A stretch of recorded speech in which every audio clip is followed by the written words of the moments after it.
Dito isto, então, eu gostaria de convidar os irmãos para o nosso quarto episódio da nossa série em Daniel.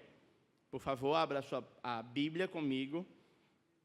Em Daniel, capítulo 4, nós vamos para o nosso quarto episódio na série de Daniel. Eu vou estar lendo, ou eu lerei, na versão Almeida Revista Atualizada. Vai aparecer na projeção, mas é bom que você tenha a sua Bíblia. Se você quiser acompanhar na mesma versão, você pode abrir o seu aplicativo comigo também. Tranquilo quanto a isso. Amém? Então, antes de nós lermos o texto, eu gostaria de lembrar para os irmãos a importância ou a centralidade das alianças na compreensão da Bíblia. Desde quando nós queremos compreender o Antigo Testamento, nós precisamos entender, e na verdade não só o Antigo Testamento, mas até a história, precisamos compreender um pouco das alianças. Nós começamos lendo a Escritura e vemos a aliança que o Senhor faz com Noé, depois vemos a aliança que o Senhor faz a Abraão, e essa a Abraão tem assumido um caráter relativamente especial nos últimos dias. O Senhor aparece para Abraão e promete a Abraão um nome, uma descendência e uma terra.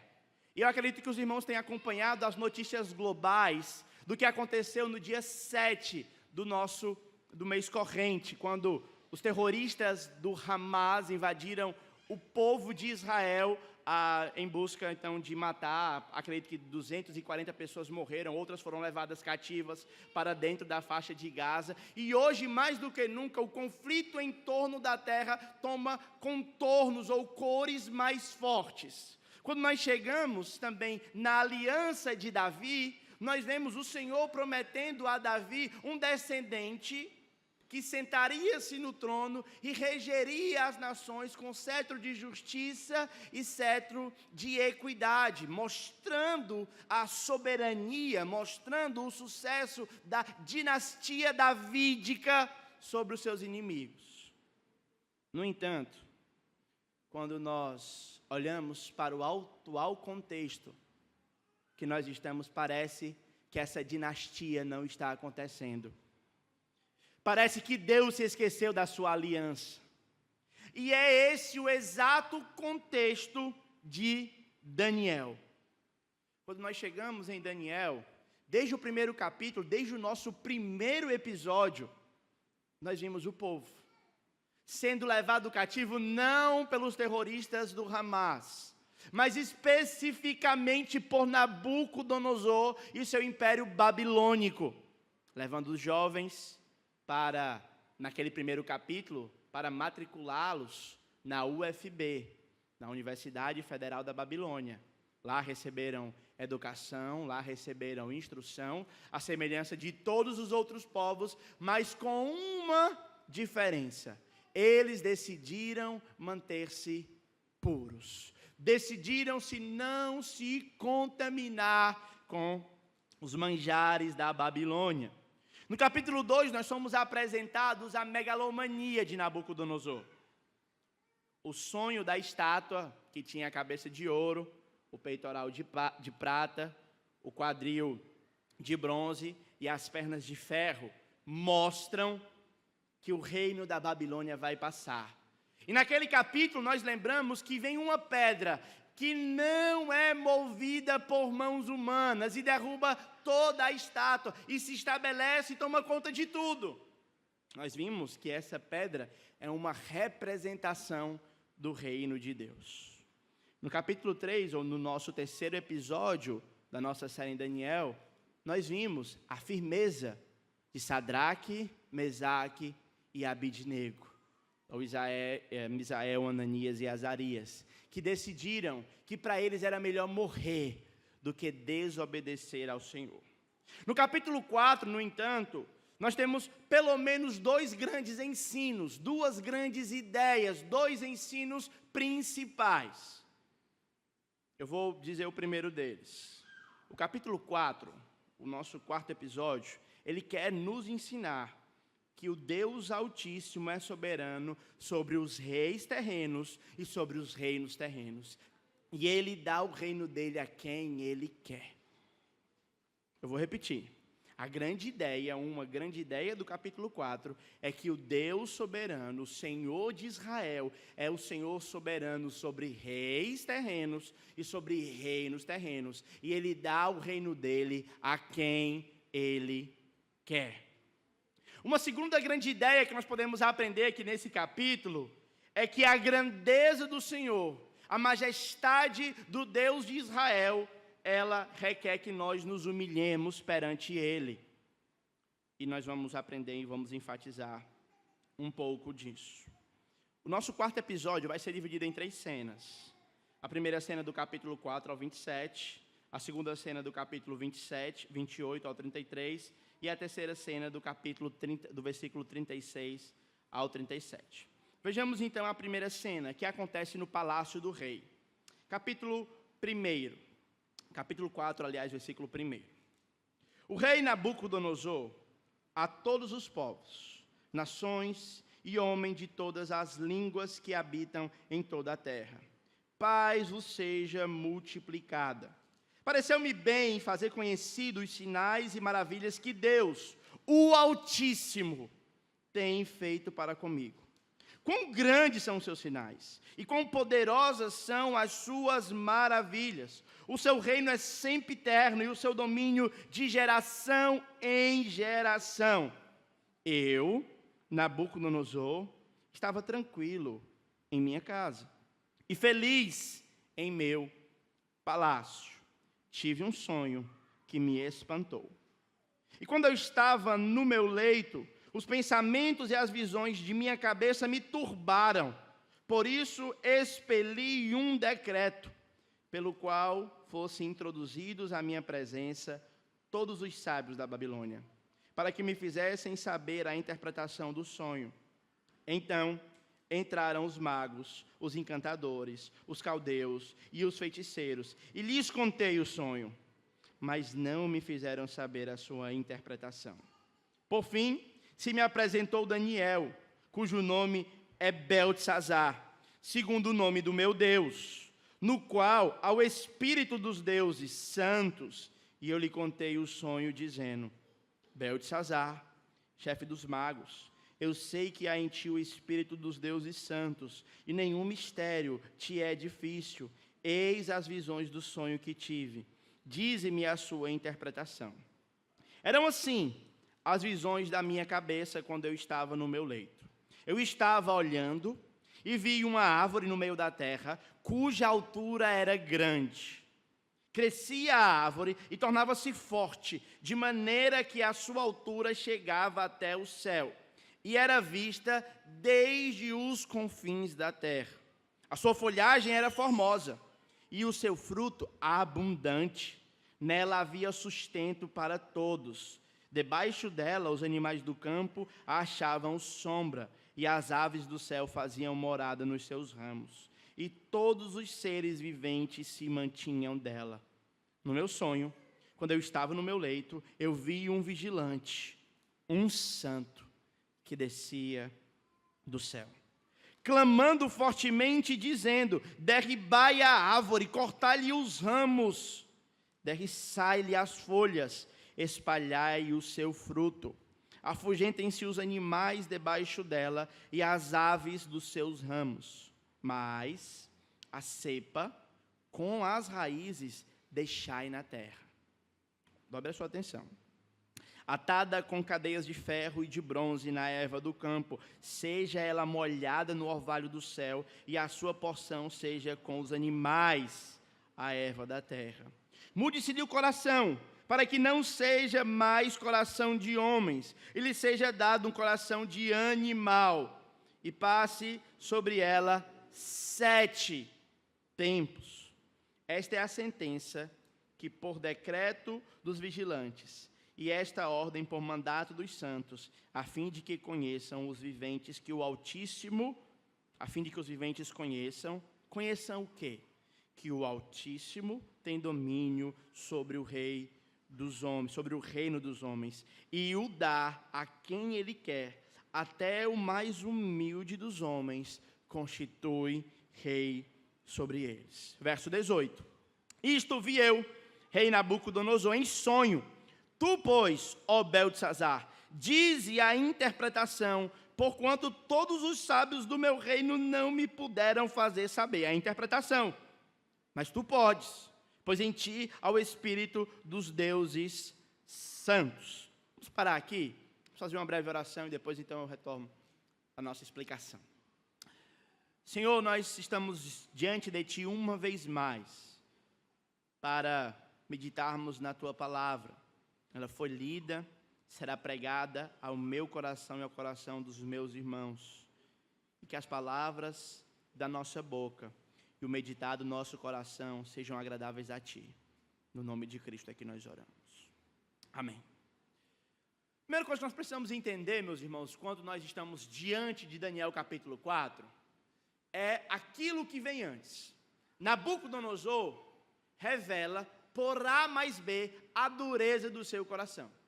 No capítulo 1, ele está diante de jovens hebreus, os quais ele leva cativo, e esses jovens lhes impressionam. Esses jovens deixam Nabucodonosor boquiaberto, porque eles são mais sábios do que até os mestres da Babilônia. Nabucodonosor olha para a sabedoria daqueles jovens, e ele reconhece uma única coisa: o Deus do céu é poderoso para dar sabedoria aos simples. E Nabucodonosor, de alguma maneira, ele já começa a ter algum tipo de relacionamento com Deus. Nabucodonosor já começa, de alguma maneira, a ver crentes fiéis compartilhando o verdadeiro poder de Deus. Quando nós entramos no capítulo 2, ele ainda tem a visão da estátua. E ali, mais do que nunca, Daniel mostra para ele que o reino dele não é perene, que o reino dele vai passar, e que o único reino perene que inicia-se e não termina de maneira alguma é o reino dos céus. Mas ainda assim, Nabucodonosor, por mais que reconheça a perenidade do reino de Deus, ele permanece resoluto, endurecido. E no capítulo 3, você lembra qual parte da estátua Nabucodonosor representava? O ferro, o bronze, a prata ou o ouro? Quem lembra? O ouro. No capítulo 3, então, ele faz uma estátua inteira de ouro. O que é que ele está querendo dizer com isso? Daniel, você está enganado. Eu não sou sua cabeça de ouro. Na verdade, a estátua inteira é de ouro, o meu reino não vai passar. E quem não se prostrar perante mim vai ser lançado na fornalha ardente de fogo. O que ele não esperava era que Misael, Ananias e Azarias permaneceriam de pé. E ele ainda diz assim: vocês vão se prostrar, não vão se prostrar diante de mim. Eu quero ver quem é o Deus que é capaz de livrar vocês da minha mão. Os jovens respondem: Nabucodonosor, se o nosso Deus a quem servimos, Ele quiser nos livrar, Ele nos livrará. Mas se Ele não quiser, saiba você que nós estamos dispostos a morrer por causa dEle. E os jovens então são lançados na fornalha. E o que Nabucodonosor não esperava é que aqueles jovens na fornalha não só sobreviveriam, mas passeariam debaixo da proteção do quarto homem da fornalha. E Nabucodonosor finaliza o capítulo 3 agora reconhecendo, mas ele parece que toda a vida que tem uma manifestação poderosa da graça, do poder de Deus, parece que essas manifestações não são suficientes para trazer o coração dele de volta para Deus, e esse homem continua, vez após vez, com seu coração duro, com seu coração endurecido, sem se voltar para Deus. E eu gostaria de aplicar essa verdade para a sua vida, lembrando que conversão é obra de Deus. Mesmo que as pessoas vejam o poder de Deus, mesmo que as pessoas elas vejam e ouçam o Evangelho, ninguém poderá se converter por sua livre e espontânea vontade. É necessário que o Senhor atraia os corações a si. É necessário que Ele constranja, que Ele regenere, que Ele possa fazer você nascer de novo. Nabucodonosor viu Deus fazendo crianças sábias. Nabucodonosor viu uma revelação de um sonho que ninguém sabia. Neste capítulo, ele revela o sonho para os seus sábios. Mas no capítulo 2, ele diz: eu sonhei, não vou dizer o sonho. Se vocês são bons magos, me digam o que eu sonhei. Daniel vai dizer: eu não sei, mas há um Deus no céu que sabe, e Ele me revelará. E Nabucodonosor tem a revelação, mas ainda assim não foi suficiente. Quantas vezes você já pregou o evangelho para alguém e essa pessoa não respondeu ao evangelho? Quantas vezes as pessoas viram descortinada diante dos seus olhos a graça de Cristo operando, mas elas não correram para os pés da cruz e clamaram: Senhor, tem misericórdia da minha alma e me receba como um de teus filhos. Nabucodonosor é um exemplo desse tipo de dureza de coração, de pessoas que veem constantemente o evangelho. É interessante, pensando sobre sinais. Estava esses dias conversando com um jovem que está lutando com o ateísmo, perguntando de fato para o seu coração, não filosoficamente falando, mas para si mesmo. E ele me perguntou: qual o argumento que você tem para convencer a si mesmo de que Deus existe? Eu poderia ir para as 5 vias de existência de Deus, de Tomás de Aquino, eu poderia olhar o design inteligente, eu poderia olhar uma ruma de coisa, que são úteis até, tem a sua validade. Mas no fundo, quando o meu coração me pega com essa dúvida, eu volto para 2008, para o dia 23 de novembro, quando eu tive o encontro com Cristo. Eu volto para vocês, irmãos.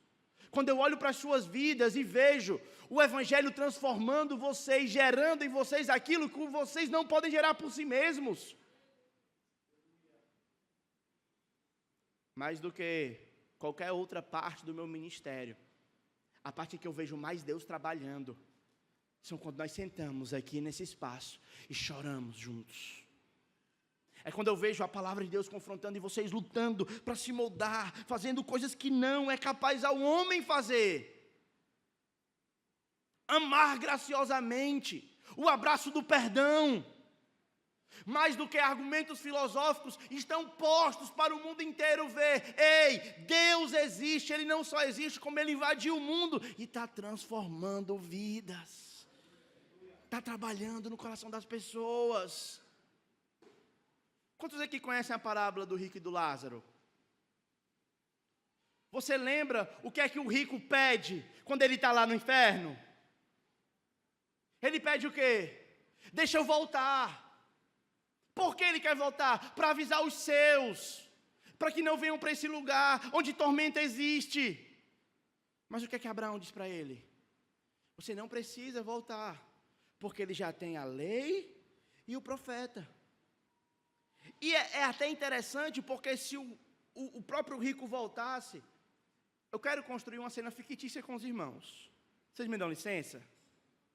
Imagine que nós estamos aqui no velório do rico. A igreja reunida, todo mundo de preto, o caixão posto aqui na frente, os irmãos cantando Porque Ele Vive, todo mundo se abraçando e o rico aqui chorando, o rico aqui no meio, gelado, morto.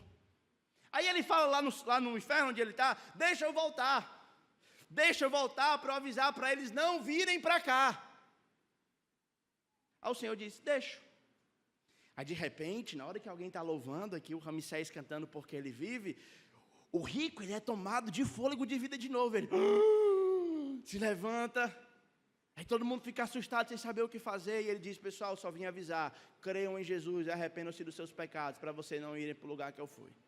Os irmãos vão postar na internet: olha, vimos alguém ressuscitando. O que é que ia acontecer de imediato? A imprensa ia vir, nós mesmos íamos duvidar entre nós e dizer: é mentira, ele não morreu. Íamos tentar burlar por provas e mais provas que aquilo não foi um milagre. Por quê? Por causa da dureza do nosso coração. Por que é que muitas vezes as pessoas que passam por milagre precisam mostrar exames, irmãos? Porque nós não cremos que Deus é capaz de fazer isso, e nós precisamos ter uma coisa mais palpável possível. É aqui o exame, ó. Eu fui curado. Meus irmãos, Deus é poderoso para operar, assim como Ele operava nos tempos da Babilônia. Mas a questão que está em voga aqui não é o poder de Deus ou a capacidade de Deus de fazer o que Ele sempre fez. A questão que nós estamos diante de nós aqui é a sua capacidade de responder ao que Deus faz. O que é que falta para você crer? É um argumento? É um sinal? A Bíblia diz que não. O que falta para você crer é você se prostrar e reconhecer que Cristo é o único e suficiente Salvador. O texto segue. E no versículo 19 do capítulo 4, nós somos inseridos a fala de Daniel. Então Daniel, cujo nome era Beltesazar, esteve atônito por algum tempo. E os seus pensamentos o perturbavam ou turbavam. São palavras que podem ser traduzidas de modo sinônimo. Então lhes falou o rei e disse: Beltesazar, não te perturbe sobre o sonho e nem sobre a sua interpretação. E Daniel, ou Beltesazar, respondeu: Senhor meu, o sonho seja contra os que têm ódio de ti e a sua interpretação para os teus inimigos. A árvore que tu viste. Uma outra tradução possível aqui desse versículo é o seguinte: Senhor meu, o que eu estou preocupado não é com a interpretação do sonho, não. Eu já sei a interpretação do sonho. Eu estou preocupado é com o que ele significa. Porque significa contra ti, ó rei. Muito legal aqui, pelo menos tem uma breve aplicação sobre a nossa relação com políticos que nós não gostamos, por exemplo. Nabucodonosor havia matado a família de Daniel. Mas ainda assim ele tem algum tipo de respeito e honra por isso. Mas isso é tudo, é o que eu vou falar, eu não vou me alongar nisso não. Depois você aprofunda a sua reflexão a respeito disso. Mas é um ponto que eu, pelo menos, achei curioso. Né? Eu mesmo sou muito tentado a ser um crítico amargo dos políticos incompetentes que governam a nossa nação. Todos eles, em todas as esferas. Mas esse texto me ajuda a corrigir o meu coração e a minha postura em relação a isso. Daniel tem compaixão. Ele é gracioso. Ele ama Nabucodonosor. Ele ama o assassino do seu povo. Preanunciando o coração de alguém que é transformado pelo Evangelho. Versículo 20, ele vai explicar o sonho. A árvore que vistes, que cresceu e se tornou forte, cuja altura chegou até o céu e foi vista por toda a terra, cuja folhagem era formosa e o seu fruto abundante, em quem para todos havia sustento, debaixo da qual todos os animais do campo achavam sombra, em cujos ramos as aves do céu faziam morada, és tu, ó rei, que crescestes e viestes a ser forte. A tua grandeza cresceu e chegou até o céu. O teu domínio se estendeu por toda a extremidade da terra. Quanto ao que viu o rei, um vigilante, um santo, que descia do céu e que dizia: cortai a árvore e destruí-a, mas a cepa com as raízes deixai atada com a cadeia de ferro e de bronze na erva do campo, seja ela molhada do orvalho do céu, da sua porção seja como os animais do campo, até que passe sobre ela 7 tempos. Esta é a interpretação, ó rei, e este é o decreto do Altíssimo que virá contra o rei, o meu senhor. Tu serás expulso de entre os homens, e a tua morada será com os animais do campo, e dar-te-ão a comer ervas, como aos bois, e serás molhado do orvalho do céu, e passar-se-ão 7 tempos por cima de ti, até que conheça que o Altíssimo tem domínio sobre o reino dos homens, e o dá a quem ele quer. Quanto ao que foi dito, que se deixasse a cepa da árvore com as suas raízes, e o teu reino tornará a ser teu, depois que tiveres conhecido que o céu domina. Portanto, ó rei, aceita o meu conselho, e põe termo, pela justiça em teus pecados. Põe termo em tuas iniquidades, usa de misericórdia para com os pobres, e talvez se prolongue a tua tranquilidade. A interpretação do sonho, então, era a seguinte: a árvore frondosa, que dava sombra para todos os animais e que abrigava tudo, era o próprio Nabucodonosor. E a razão pela qual Nabucodonosor era tão soberbo, tão ensimesmado e tão duro em se voltar para Deus, é porque ele era poderoso. Muito interessante isso. Porque parece que, ao olhar esse texto, o pecado que mais afasta Nabucodonosor do Senhor não é o homicídio. Não é esses pecados que nós socialmente achamos que são mais crassos. Não. Parece que o pecado que mais afasta Nabucodonosor do Senhor é a soberba. É a autoconfiança. Muito interessante. Porque nós vivemos em uma época em que nós somos encorajados a nos amar em primeiro lugar. Eu estava conversando com uma pessoa e ela disse assim: sabe qual é o meu problema? Eu disse: qual é o seu problema? É porque eu sou muito besta para os outros. Eu tenho que me amar mais. Eu disse: não. Se amar mais? Não. Deixa eu dizer uma coisa para você. Seu problema nunca vai ser porque você se ama de menos, não. Seu problema sempre vai ser porque você se ama demais. E se você faz alguma coisa para os outros esperando algo em troca, no final das contas você não está amando os outros, você está amando a si mesmo. Eu já contei, eu tentei me lembrar, pelo menos 2 vezes que eu contei aqui na igreja o mito do Narciso. Mas eu tomei a liberdade de aproveitar também com a desculpa de que tem muitos novos membros, eu vou contá-lo mais uma vez. Narciso nasceu um guerreiro forte, batalhador, caçador de primeira, musculoso, parecido assim comigo, bem musculosão. E aí, certo dia, ele encontrou uma mulher, uma jovem, que se apaixonou por ele. E disse: Narciso, eu quero me casar contigo.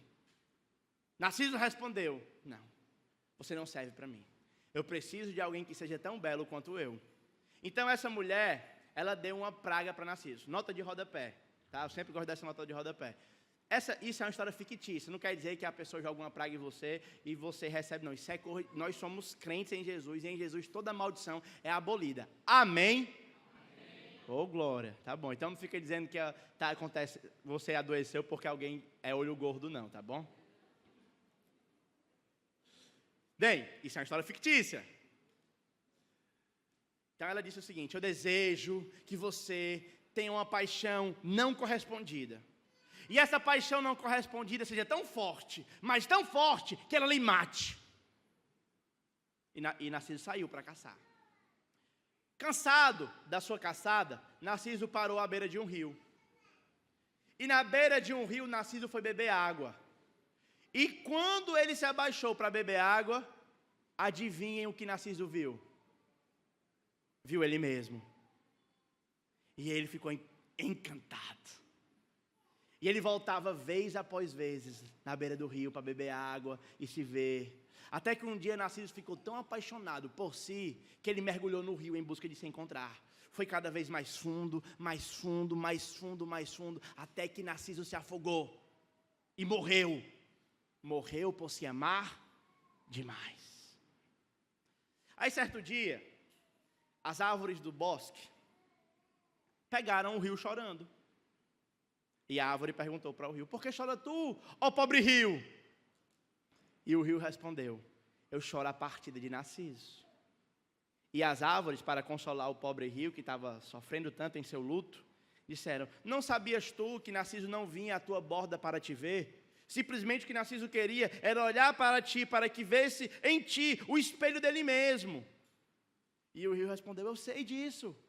Só que quando Narciso se abaixava para ver ele em mim, eu via-me na borda do olho de Narciso.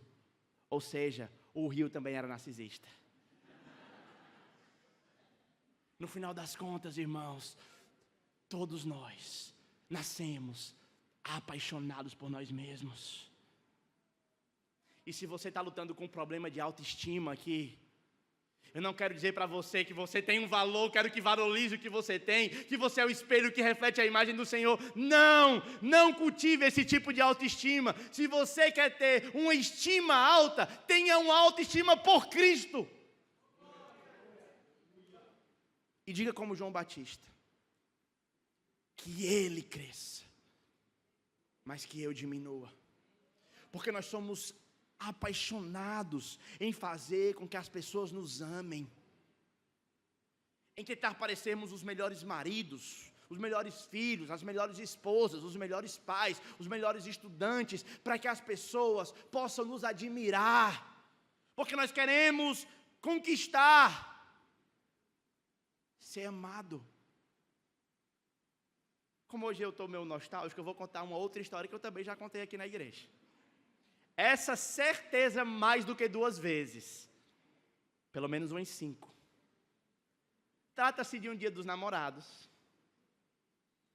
Quem está rindo é porque já sabe. Todos sabem que eu não sou uma pessoa muito dada a romantismo, né? Mas nesse dia eu resolvi me superar. Então estava saindo de uma aula. Havia recebido o ordenado das aulas. Então decidi parar na Cacau Show e comprar uma cesta de chocolate para impressionar a minha esposa. Disse para a mulher: me dê a melhor que você tem, eu não quero saber do preço. Mas na verdade eu queria. E aí quando eu cheguei em casa, a Kay estava saindo do banheiro, eu disse para ela: feliz dia dos namorados. Olha que cesta linda. Ela pegou a cesta, olhou, obrigado, me beijou, botou em cima da mesa e foi se arrumar. Eu fiquei frustrado. Eu queria que ela, meu Deus, que homem, que marido eu tenho, me abraçasse, me beijasse, postasse a foto da cesta na internet e dissesse: ele é o melhor do mundo. E eu fui cobrá-la: por que você não me deu afeto? Por que você não agradeceu? Está vendo? É por isso que eu não sou romântico. Está vendo? É por isso que eu não lhe dou presente, porque você não retribui a altura. Ela me perguntou: você deu presente para quem? Para mim ou para ti? Parece que eu tive um flash down. E sendo sincero, no final das contas, eu não estava presenteando a Case. Eu estava me presenteando, porque eu queria com aquele presente conquistar o afeto dela. Mesmo as nossas ações mais altruístas, elas estão marcadas pelo vírus do amor próprio. E você precisa entender isso. Nabucodonosor, ele queria ser essa árvore frondosa, que dava sombra para todos os animais. E todos tinham ele em alta estima. Mas no final das contas, irmãos, Deus não divide a glória dele com ninguém. É o que nós vamos ver na nossa segunda cena. E eu vou correr, deixa eu ver como é que está o tempo.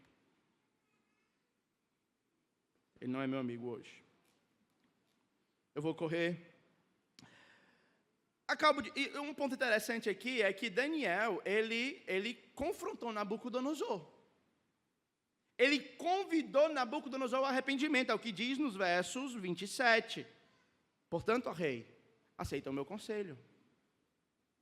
Põe termo, ou acaba, pela justiça, os teus pecados e a tua iniquidade.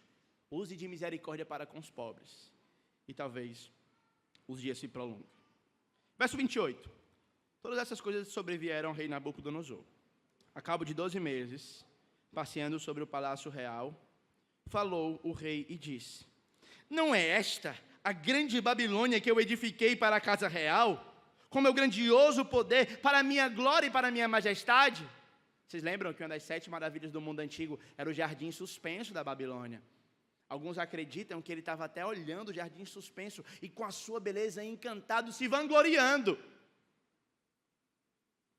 Mas Deus abate os soberbos e dá graça aos humildes. É o que diz o verso 31.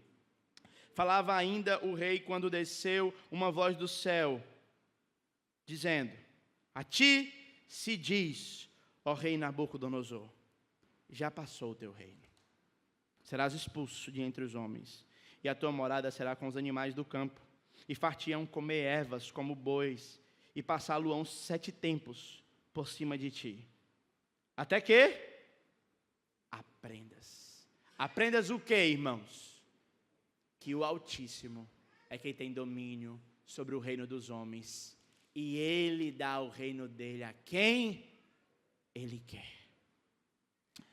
No mesmo instante se cumpriu a palavra sobre Nabucodonosor. Foi expulso entre os homens e passou a comer erva com os bois. O seu corpo foi molhado do orvalho do céu, até que lhe cresceram os cabelos como penas de águias, semelhante aos meus hoje. E as suas unhas como as das aves. Mas ao fim daqueles dias, eu, Nabucodonosor, e aqui nós temos a última cena do nosso texto. Nabucodonosor agora, depois de receber a graciosa tratativa de Deus com ele. Ao fim daqueles dias, eu, Nabucodonosor, levantei os olhos ao céu, tornou-me a ver o entendimento, e eu bendisse o Altíssimo, e louvei, e glorifiquei ao que vive para sempre, cujo domínio é sempre eterno, e cujo reino é de geração em geração. Você percebe a mudança do coração desse homem? Aquele que estava olhando para os seus feitos e se deleitando em seu próprio poder, agora ele cai em si, e ele reconhece que o seu reino passará, que ele passará, mas o reino dos céus permanecerá de geração em geração. Verso 35, todos os moradores da terra são por eles reputados em nada, e segundo a sua vontade ele opera com o exército dos céus, e os moradores da terra não há quem lhe possa deter a mão, e não há quem possa dizer para Deus o que ele deve fazer. Isso aqui deve ser para você que tem coragem de orar decretando. Eu decreto. Eu sempre indico 2 exercícios, se você tem coragem de decretar. Primeiro, decrete para um cachorro na rua. Eu decreto que você passe para dentro de casa. Mas para os homens, chegue em casa e decrete para sua esposa.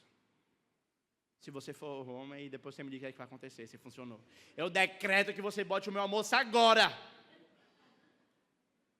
Eu vou esperar a sua cabeça passando aqui, rodando aqui na frente da igreja. Se nós não decretamos para Deus e para as esposas, por que nós queremos dizer para Deus o que Ele deve fazer? Deixe Deus ser Deus. Deixe Deus ser Deus. Eu posso ouvir um amém? Amém. Oh, glória a Deus. Então logo tornou a vir o entendimento, verso 36. Também para a dignidade do meu reino tornou a vir a minha majestade e o meu resplendor.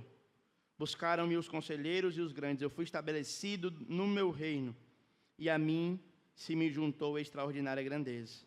Agora, pois, eu, Nabucodonosor, louvo e exalto e glorifico ao Rei do céu, porque todas as suas obras são verdadeiras, os seus caminhos são justos, e Ele pode humilhar os que andam na soberba.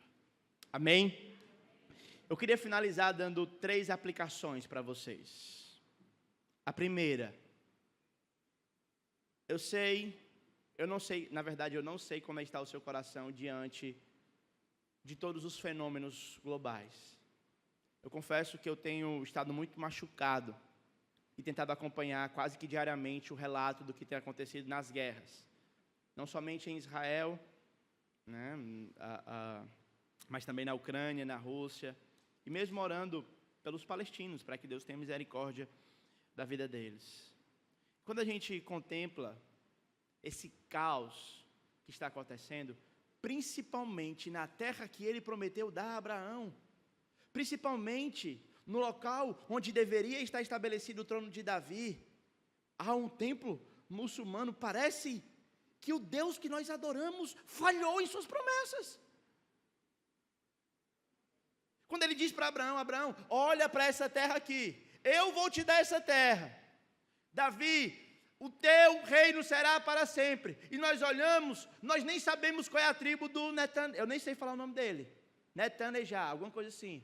Nem sei qual é a tribo dele. Eu nem sei se ele é um levita, se ele é um efraimita, eu não sei quem é a tribo dele. Mas eu queria ler com vocês Romanos, capítulo 11.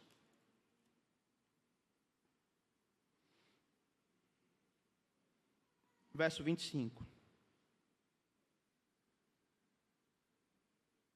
Porque não quero, irmãos, que vocês ignorem esse mistério, para que vocês não sejam presumidos em vós mesmos.